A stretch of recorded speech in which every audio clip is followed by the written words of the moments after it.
Okay, well, it's time we officially talk about the state of this channel.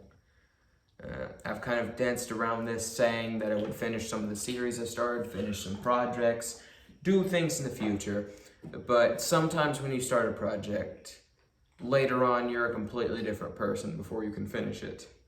For example, I started the review series back in 2015, and 2020 me is very different than 2015 me.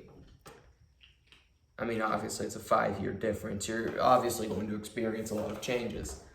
And this applies to a lot of things.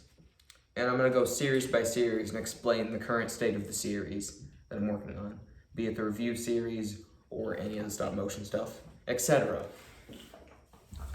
Now, let's talk about the review series, because it's the first series I started and I've already brought it up. It's going to continue on the current path it's going. No major changes to what the current formula is. What you saw in the Dark Souls 2 video, Pocket Rumble video, Nuclear Throne video, it's basically going to be that kind of style from this point forward. Maybe refined, more detailed, possibly longer. I'm not completely for sure yet, but the same type of style. Also, yeah.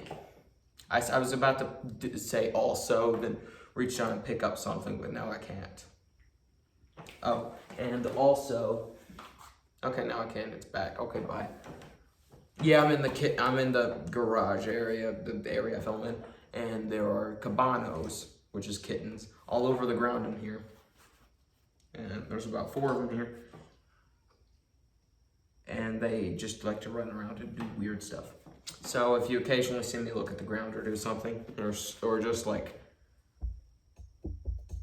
yeah, stuff like that, just stare at the ground for a second, that's why. That is why. Ice Barino. Anyway, so now we'll talk about the toy review series. Virtually dead. It's virtually dead. I can't outright confirm it just in case I want to do it again in the future. But I don't see myself doing it very often. More specifically, let's talk about the Galios reviews. I did one of those, and in that video, I said I would do more, and then I never did. Well, the thing is, A, I forgot about it. B, that was around the time that my phone, which is what I use to record these videos, straight up killed itself. So I didn't really have a way of continuing it. And by the time I was able to film again with this new, much superior phone, I kind of didn't have much of an urge. Of course, I still have an interest in Galios. I still collect them and stuff. But it's more of a passive thing now rather than... So whether or not I will ever do a Galios review in the future depends. Sorry if there's a cut here, but my phone has storage. This isn't going to be a heavily edited video because it's just merely an update video explaining what the channel's existence at the moment is. Anyway, so now... Well, the Galios video did kind of blow up compared to a lot of my other stuff. It got like, what, 70-something views? And it's currently my most viewed video, so out of just greed, you know, who knows, I might do another one. Probably not, though. Probably not. It's a possibility, though. I doubt it. But, yeah. Okay, now we move on to... Okay, so if you guys have been following the review series, you knew at one point I did a top 10 favorite boss battles, and that was part 1, and there was supposed to be a part 2 that I never did. Now, the reason that I never did a part 2 was because that video made itself out of date very quickly. The thing about boss battles, and top 10 lists as a whole, personal ones at least, is when I play a game, and then I play another game, I get an experience out of the next game I play. Meaning, basically, as soon as I finished part 1, about a week later, it was completely out of date because I had a new favorite boss that made part 1 out of date. Pretty shortly after that, part 2 would have been out of date as well. So it would have made more logical sense to just scrap the whole thing and remake it. Now, will I take down the first part? No, it'll still be up. But, yeah. It's not, I'm not going to make a part 2 to that video. I will remake that video fairly shortly. And by fairly shortly, I mean 2024. I don't actually know when I'm going to make it, if I even do, but it's a general possibility. That I guarantee will happen. Now we move on to Transformers League of Misfits. Second biggest series on my channel, and it's doing pretty okay as of now. You know, the newest episode was like this year for once, which is pretty neat. It got like, what, 4 episodes within half a year? That's pretty good considering it was on a year-long hiatus. So the state of the series, it's dead. That's the state of the series, it's dead. By it's dead, I mean I will no longer make episodes following the standard story arc. I'm going to reboot the entire series. The entire series will stay up. I'm not going to delete any of the episodes. I learned my mistake with a previous stop-motion series I did. Not naming anything. But I learned my mistake when I deleted every episode of that series and then regretted it less than a week later. So I'm leaving all of League of Misfits up, but I will restart the series. Same title and everything, same base story. I'm just restarting it because, if you remember, the first 4 episodes of the entire series don't have dialogue. And the story arc, just the first story arc, comes in the 9th episode of the series. And I realized that none of the characters actually are named, first and foremost, which their names, all of their names, except for Vector Prime, are that of what the toy is called. With Vector Prime, I was an idiot and called him Micronus the whole time, but whatever. The toy name is the same as what they are in the show. So if I'm using a Skull Smasher in the show, the character's name is Skull Smasher. I feel like that was pretty evident, considering, you know, Dragstrip was Dragstrip, Full Tilt was Full Tilt, you know. But I kind of never did, I kind of never actually introduced the characters, except in episode 9, Candle Cane Flavored Candle. Fun fact, the Candle Cane Flavored Candle came out of an editing mistake. That's why it exists as the main villain of this channel. Its existence comes out of a really, really funny editing mistake. I'm not going to explain what the editing mistake was, but it was funny.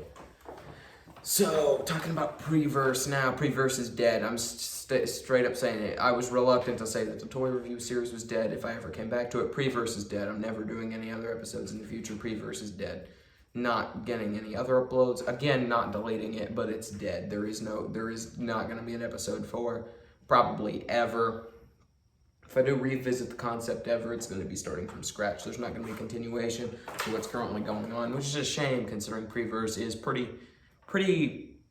not terrible considering the stop motions I used to make and what Preverse is trying to be, but it's not really good either. And it's not really, it was something I had fun making, yeah, and it is very quotable because it was actually intentionally funny for once. The videos were intentionally funny. That was something that I normally kind of didn't do at the time, was intentional humor. I was swatting an insect, but tried to make it like I was doing a fluid motion. I wonder how easy it was to tell that I was doing that. Anyway, so Preverse is dead. To put it bluntly, Preverse is dead. I realized that basically what Preverse was making a prequel series to an old stop motion series I did. The problem with Preverse was that old stop motion series had both ended and was deleted off of the channel when Preverse started. So watching Preverse now is kind of pointless if you don't know what the source material is, which nobody can learn because they can't go back and watch it, and unless you were there when it came out, you have no idea what it is. Not even going to say the title of the series. Those who know what it is know what it is. Those who don't, and never will. I'm just going to kind of leave Preverse and the series it comes from completely behind forever. Okay, now we move on to Plushtrap's Cringe Adventure. I don't know what to do with this series. Like, you guys leave suggestions down below, because I still have fun making it, and it's still something I see myself revisiting in the future, and it's still something I actually genuinely want to make and continue to make. And I actually have a lot of ideas for comedic episodes and stuff like that. But, like, I don't really have, like, the current will to just pop up a set, stop motion garbage right now. Especially for Plush Trap's Cringe Adventure. I could see myself literally making an episode of League of Misfits today if I really wanted to. Heck, even Preverse. But Plush Trap's Cringe Adventure, you have to get in the mindset to make that. You have to get into the mindset and then just focus on it because of how I actually make it. So if you guys have any ideas on what I should do with that, then go ahead. Now, I actually want to try something different with the channel. This is a big update, and you tell me, guys tell me if you want me to do this or not. But weekly uploads. 2 uploads a week. One being a major series, be it League of Misfits, the review series, Plush Trap's Cringe Adventure, etc. A major series. Could even start a new one if you really want to. But a major series that I film, then upload, and then the other upload of the week will be literally anything else. It could be a short film like Dark Elixir or Clive 1. It could just be me filming my cat garbage again, over and over again. It could be me just trying something completely new, like a pilot for a series that I may never do, or it could be re-uploads. That's what this could be. If you guys like the idea of that, then yeah, go ahead. Now, about the next review, do you guys have any suggestions? What I'm thinking about doing, actually, is talking about the bad aspects of Super Meat Boy. None of the good aspects, just the bad aspects. That's not me saying the game's terrible, though. Super Meat Boy is a fantastic, brilliant game. But you only see the good aspects talked about by people. You never see the bad aspects. You never see people talk about how friggin' the Larrys are lazy, or how friggin' Little Horn is evil and sucks terribly. You see that sometimes, but you don't see it enough. You don't see the lazy aspects of Super Meat Boy talked about enough. You just see how smooth the controls are, how fluid everything is, etc. You don't see any of the garbage talk, so I want to do that. Or I could remake the top 10 favorite boss battles thing, whichever one. Or I could actually, I don't know, review Chex Quest. Who wants me to unironically review Chex Quest? If any of you out there want me to unironically review Chex Quest, comment now. That's what I want you to do. This is actually getting a bit long, and it's a bit garbage, so I'm gonna kind of just end it now and shut up. But yeah, kind of need audience feedback for a lot of this stuff to work.